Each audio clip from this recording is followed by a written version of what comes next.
Howdy everybody, what's up? My name is Sabina. Welcome to my channel. I am the left-handed alchemist, and today we are just gonna have a little fireside chat, aka studio chat. I'm in my studio. Hello.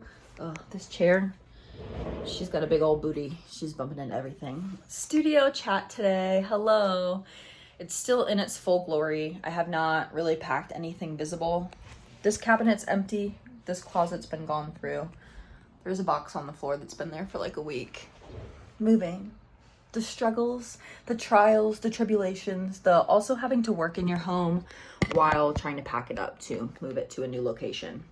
It's a lot, you know, lots to juggle. It's good though.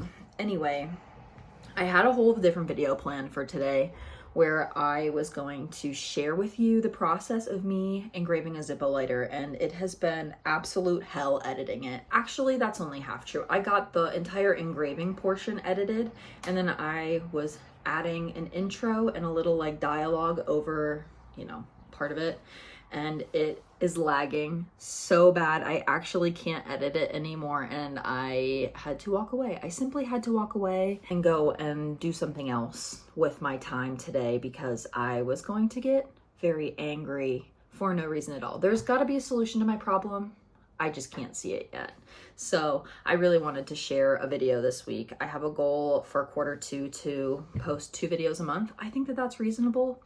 That's like, I don't know, 6 videos. Wow, that took so long. That took an embarrassingly long amount of time to be able to figure out. That's 6 videos total. I don't think that that's too crazy. I mean, if I miss my goal, whatever, but if I don't try, how do I know what I can do, you know? So I'm gonna just make a different kind of video. We're gonna post the engraving video another week. Lots of good things cooking up in the studio. I have figured out a system where I can record pretty easily while I'm making the thing, and it doesn't mess up my workflow too much. I just have to be conscious of setting up the shot, but then when I'm actually like doing the soldering or doing the like bench work on my bench pin, there's no issues. I kind of actually forget that the camera is there. The key is having a camera that's not your phone so that you can still like listen to your audiobooks and your music and stuff, and have a secondary camera for all of your shooting. Also, then it doesn't like plug up your camera roll like this video will, because I am in fact shooting this on my iPhone 14 Pro. So quick plug real quick.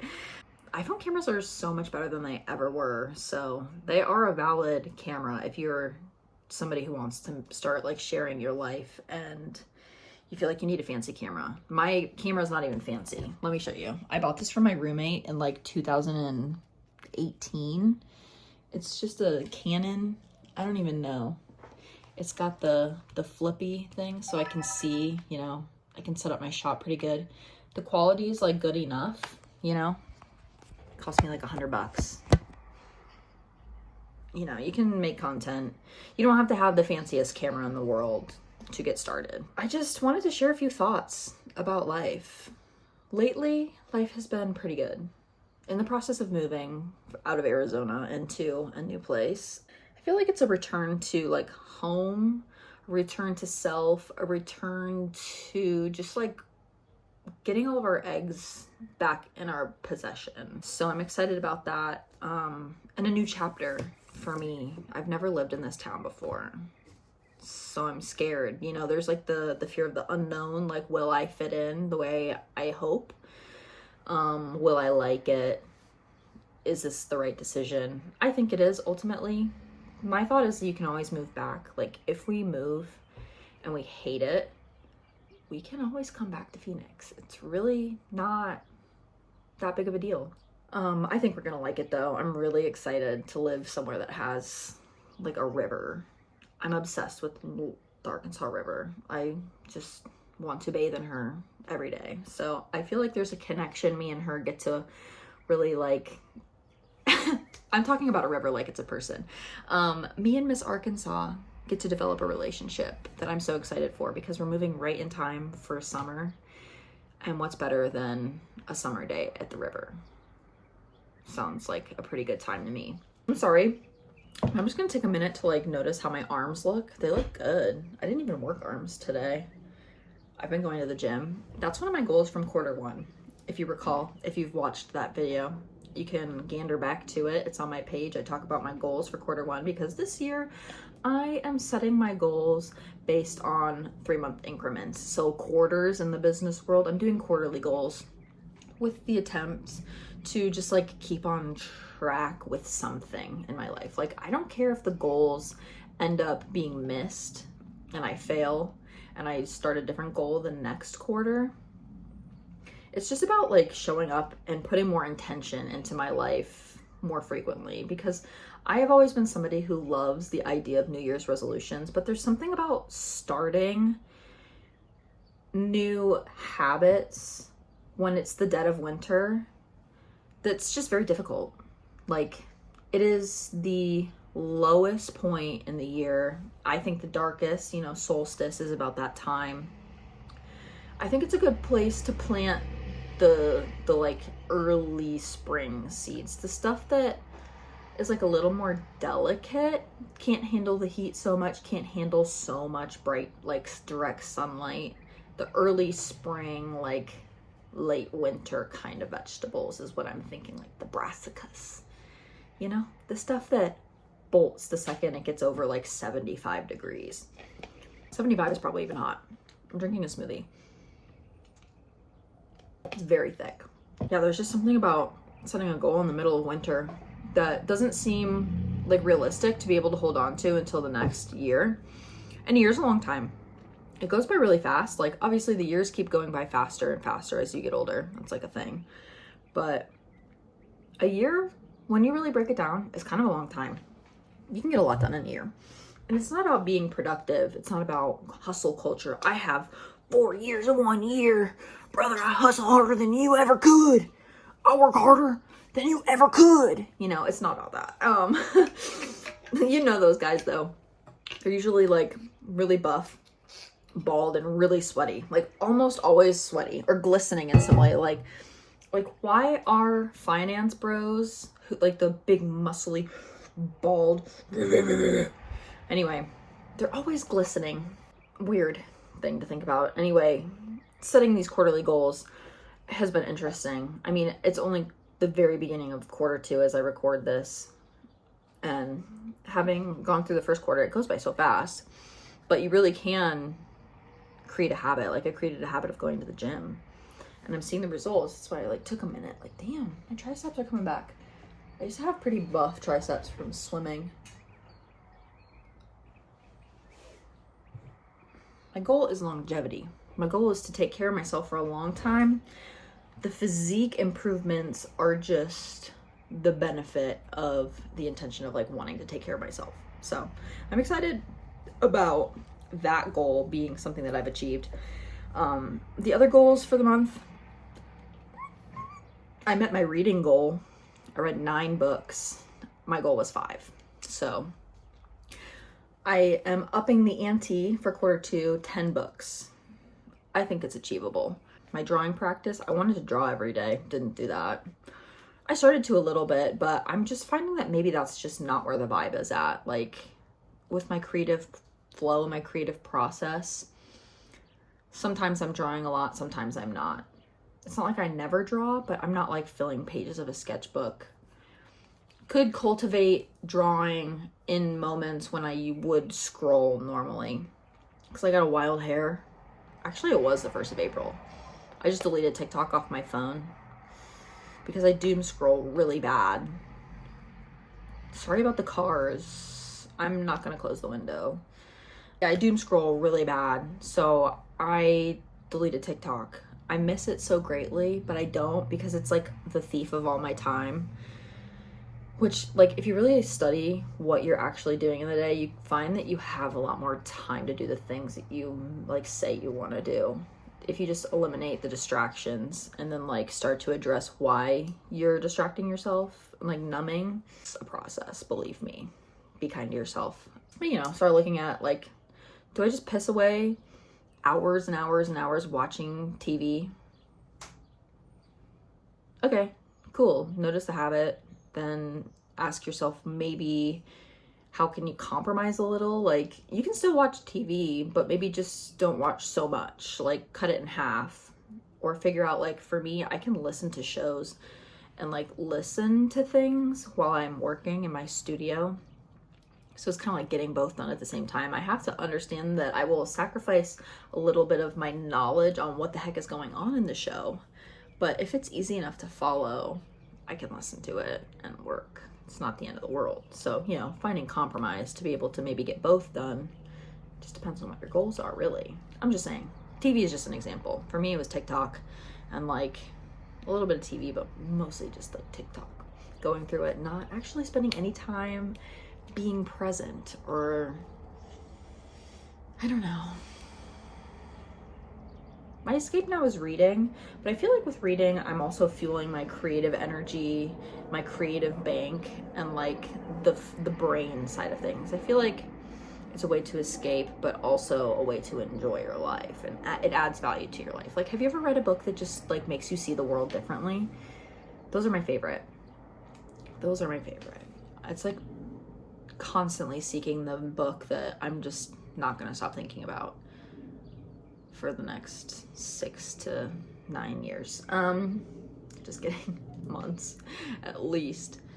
I still think about Throne of Glass every day. I fell in love with Aelin. I think a lot of us did. Like, man, those books became so trendy so fast. And there's like a part of me that recoils to trending things because I'm like, I totally am that asshole who's been like, I discovered it first, so I'm cooler. I'm cooler because I was doing it first. I do have a natural talent in seeing things that will be trendy about a year out. I should probably use that skill with a little more intention. 1 to 2 years, I think, really. I've been really working on my relationship with content and how I show up on the internet and like sharing my voice. Like, I have this natural desire to share and to post and to like let the world see me. But there was definitely a subconscious belief that I didn't want to be seen. I mean, I spent a lot of years really trying to be invisible because being invisible was safety. And it makes a lot of sense to me logically. But there was like a mind and heart being on 2 different channels, talking about 2 different things. They just weren't on the same page. And I've been really working on that. Just allowing myself to be seen. It's like such a difficult conversation to have because there's so many different layers, right? Like, there's the way that you see yourself, and then there's the way others see you, and then there's your relationship to the way others see you. How there's no like having it all perfectly figured out. It's something I think that has like waves, like goes in waves, and it depends on each person. Like, your own personal relationship with being seen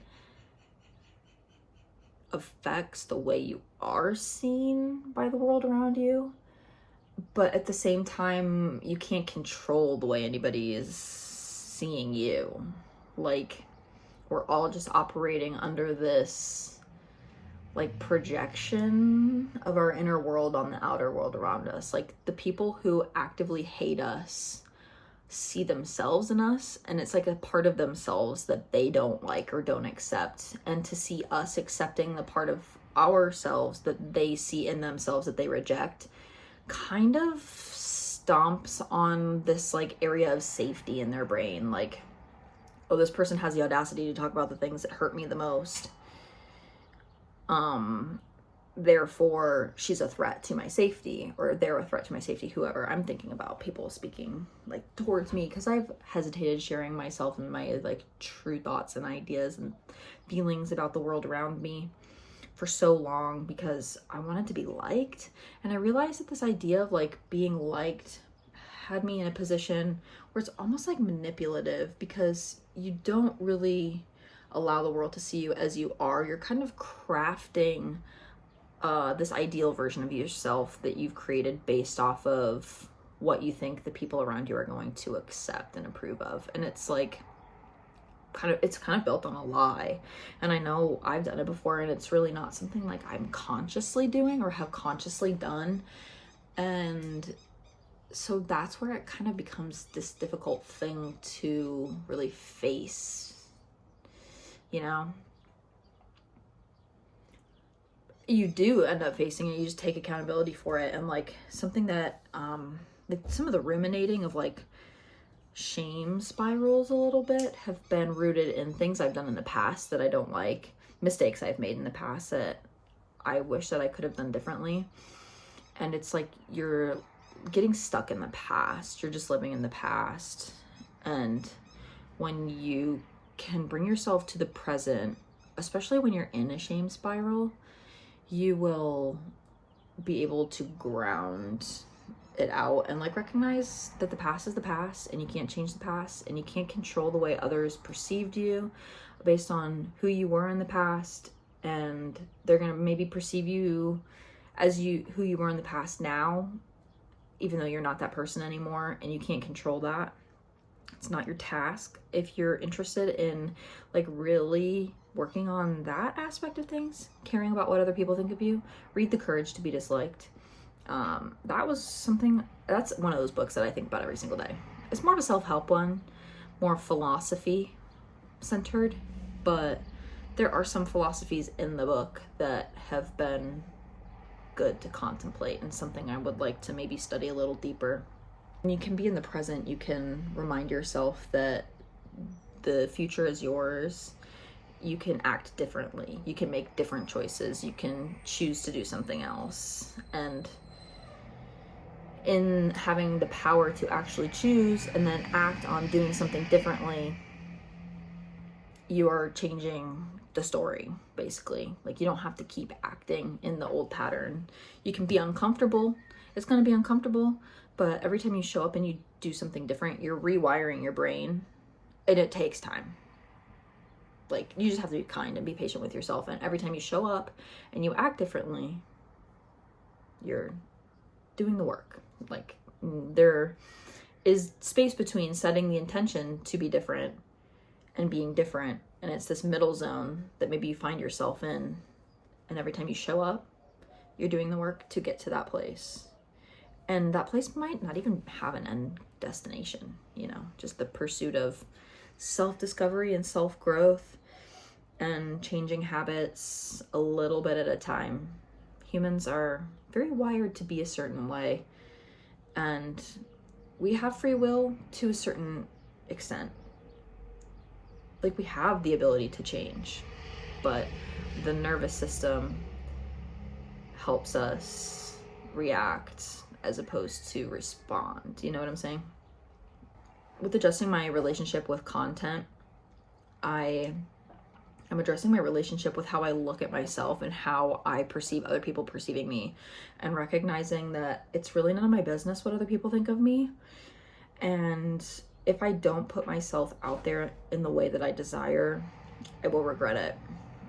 And I would rather live with a tiny angry mob shouting at me from the corners of the internet than to die feeling like a failure because I didn't try. Because I've been contemplating quitting. I've been contemplating not doing this anymore because I felt so just like heavy around the feelings of sharing myself with the world and sharing my art, feeling like my art's not important. Like, nobody needs jewelry to survive. However, it does enhance the quality of life. It's fun. There's something about enjoying the pleasures of the physical world that is like honoring to the divine. Like, we were given this. I just really reject the idea that life on earth has to be something that we are like suffering through nonstop, and like somehow that suffering is more virtuous, like denying yourself the pleasures of physical existence. And then like there's conversations about balance, like that have to be judged by each individual person because we all have different like wants, needs, desires, and how far you go. Like, I love to eat food. I love food so much. And when I eat too much food too often, I just don't feel good. I feel sick. Too much rich food too often, I feel sick. So I don't know, like, indulging in the pleasures of life comes with the ability to discern when you've had enough and when to like, I don't don't know the right word. Like, I want to say be rigid, be disciplined. Because the long-term effects of indulging in too much pleasure leads to even more dissatisfaction. It's like when you have too much dopamine hits in the day and you end your day feeling like dry and worn out. I don't know, like the constant pursuit of dopamine and whatever, like we're seeking with content, and then like numbness that we get from scrolling. Too much pleasures, too much of it can cause almost more suffering in the end. And so I think it's like striking a balance with yourself of enjoying life and not denying yourself the pleasures of life, because I believe in reincarnation. We get the chance to come back here. I don't know the nuances of it. I have this feeling we can actually choose any time, and you can like, I can experience life as a soul in this body in this time, and then when I'm reincarnated into the next one, it can be like 400 years in the past. Like, I don't think time in the reincarnation world is like as linear. I don't know, it's just a thought.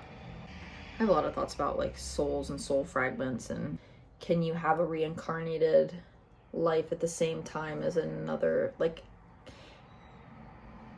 I don't know, I don't want to get into it because I can't quite think about it in words. I see the image of it, I can see it, but I can't translate it. And that's like this curse. I don't know if anybody else has had this experience where you can like see entire movies in your head and so many wild images all the time. And images that explain these like fundamental things about the universe, but the inability to translate them into physical reality. I don't know how I would be able to create a painting of what I've seen and what I understand this all to be. I don't even know where I would begin. I can't even say it with words. I just see it. Anyway, things like that. I get scared of sharing like these things on the internet because I am hearing the like Christians and the people who disagree with me. I'm hearing what I would perceive their criticism to be before I even give them the chance to say it. And then it's like, who cares? If somebody really disagrees with me, they're gonna be screeching on the internet, and yeah, people are crazy and they'll show up at your house and they'll dox you. But that's like really the worst case scenario, and it's so not common. I don't know, maybe it is common. Maybe it is common for crazy people to show up in your life. That's something that I'm actually scared of, is like somebody killing me for believing something different than them. It feels very like survival based. So I'm trying to come out of my shell. I'm adjusting my relationship with content to where I am using Instagram more as a tool to market to the world. I'm recognizing that people actually like what I post. I feel like I'm just no one doing nothing. Like, I've struggled for so long, and only recently in the last few months has my page actually started to look good, and I don't post just crazy cringy shit all the time. And maybe I don't post very often as where I sit right now, but that's also because I'm like coming out of this period of like just being disgusted by social media, and it's kind of a disgusting place. I feel like YouTube exists in a different sphere. It has its rot. It has the rot in the core of the comment section of most YouTube videos are just like the most unhappy people who ever have existed. And I'm a little bit scared of that. While also it's like separated. Like, I can drop a video once a week and I don't have to like update you guys on what I'm doing in the meantime. Like, you'll get it when you get it. And I'll do my best to like make nice things for you. However, if I don't post 1 week, I'm only human. If you unsubscribe because I don't post if I mess up a schedule for my YouTube channel that I created, that I decided what it was going to be and how I was going to do it, if you're going to unsubscribe me for that, bye. I don't care. And that goes with how my views around myself and being perceived by others has changed, because there's been this feeling of like, oh no, I'm letting people down when I'm not posting consistently. But what I was posting consistently was consistently shitty. So like, I want to make good stuff because I have pride in my work and I'm having fun creating this stuff, and I don't have fun making like half-assed stuff. I want to like whole ass it. So the things that I'm creating now are whole-assed, and they're taking a little longer. And I'm recognizing how I was really enmeshed with Instagram, thinking that it was going to be the thing that like made me succeed. But I fundamentally don't like Meta as an institution. Like, it is one of those institutions that has offered some of us this illusion of what could be. Like, you could be successful, you could have it all, look at everybody will see you. But there's the second ring of hell, or the second lowest ring of hell, is an Instagram comment section on a reel on your explore page. That place is my nightmare. It's my living hell. And since I've deleted TikTok, I've been on Instagram more because I'm fundamentally addicted to my cell phone. Like, it is not even a question at this point. Like, I bring shame upon my people for my chronically online, addicted to my cell phone ass sometimes, because holy cow. I find myself in the Instagram Explore page. Keep in mind, I'm a TikTok girl at heart. I hate Instagram. And so my page isn't curated at all. It's just like stock Instagram page. So there's a lot of jewelry because I follow a lot of jewelers. But then it'll be like, I'll click on a cool jewelry reel and I'll be like, sick. Scroll. You would think like algorithmically it would be similar. No. It's not. It's whatever the fuck it's gonna be. And it's always a workout video. Maybe because I'm interested in working out, so like I'm engaging with those a little bit, but I'm also enamored by the amount of workout videos that are these like blatant thirst traps. And it's like coochie shots. Like, why are you bending over and showing me your cooter? On Instagram, girly, have some self-decency. And maybe that's me being judgmental, but I'm gonna judge away because I don't consent to seeing you. Just because you consent to posting your shit doesn't mean I consented to looking at your cooch hole through your leggings, girl. I find myself disgusted because then I go to the comment section, because on TikTok, y'all, the comment section enhances the experience. There's bad things on there, but I feel like for the most part, sometimes the comment section is almost better than the like actual experience of scrolling your For You page. It's fun. I love it. And I'm thinking I'm gonna get the same thing on Instagram, and it's just men. I'm really not too much of a man hater. I understand men are as much of victims to the patriarchy as we are, and I try and have compassion for that. Y'all need to stop. There's not a single man in one of those comment sections that is making me react like this that's going to be watching this video. Especially this long in. Hell no. But I'm just saying, at this point, I've learned not to even go to the comment section anymore because it's not going to be good. And yeah, anyway, that's my analysis of being an Instagram user. They've sold us this idea that it's easy, only to feed us shit. Like, it is literal shit. And apparently you can curate your explore page by using it. Oh God, I hope so. And I'm like, how are so many people using this? This is the worst. But I don't know if I have it in me. So I'm recognizing the tool that it can be, while also maybe establishing boundaries. I've spent a lot of time in my studio since not having TikTok on my phone. I have read almost an entire 400-page book since. That's probably not that very fast for a lot of people, but for me, doing a lot of different things, it's kind of a lot. like, I'm reading a lot more, just not spending time pissing my life away into social media. And being able to separate my life from it, I think will bring me more peace in the kind of things that I'm actually creating for it, because I don't think that it's entirely a bad place.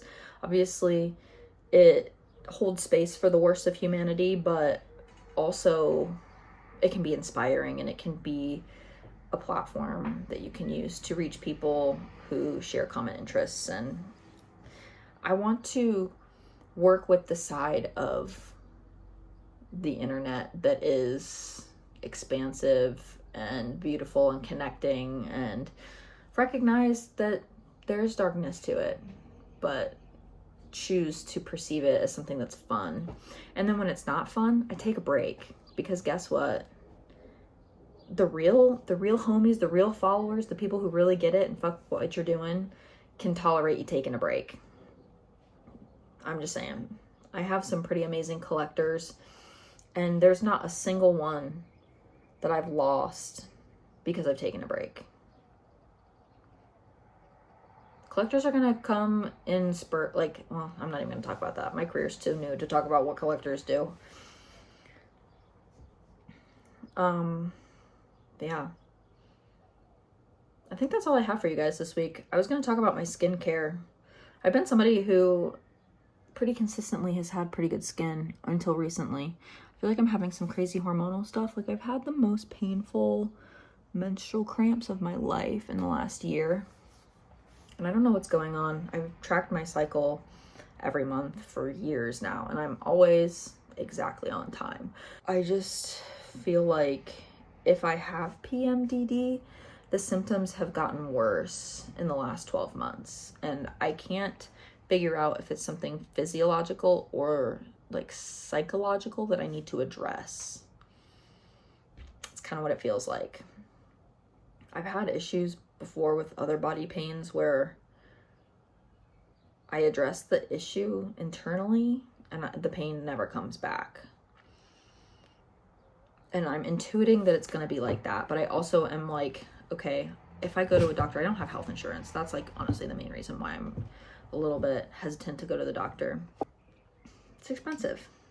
So I do likely need to just put a little cash aside, go see a gynecologist, go see somebody who maybe will take my blood and just make sure that things are okay, level. But also I know like lifestyle changes. Like, I wasn't being very active this time last year, so I've increased my activity level, cleaned up my eating. I'm in the process of trying to add more like diversity to the fruits and vegetables that I eat. It's a process, changing your relationship with food, because I like eating food that tastes good, and if I don't enjoy what I'm eating, I'm not gonna stick with it. So I've been learning how to eat better, and it's just like a process. And by better, I mean just more intentional with like getting enough protein in my diet, fiber, fruits and vegetables that have nutritional benefits that are helping me reach the goals that I have. So being healthy, having a working body, being able to synthesize hormones correctly. This month, my experiment is in helping my cycle is, first of all, having a lot more intention with it. Drinking enough water every day. Most days, like every day, pretty much I wake up and I drink like a big glass of water. First thing, just slam it. And that helps me drink more water throughout the day. Try and have like a bunch before I even have any coffee. That helps. And I'm also trying to incorporate more cruciferous vegetables. So it's like little things at a time, you know? Protein has been my goal for the last couple months. And so I can get these gains, you know? And think correctly and whatever. And recognizing that animal fats are good. Not in too much excess, but I really think that the plaque-inducing oils are the like seed oil. Like, I just don't see how canola oil is like beneficial to the body. There's just something about it that like screams plastic, or like, I don't know, don't eat me in excess. That's just how I feel in my body when I eat it. But like butter, ghee, tallow, that's good shit.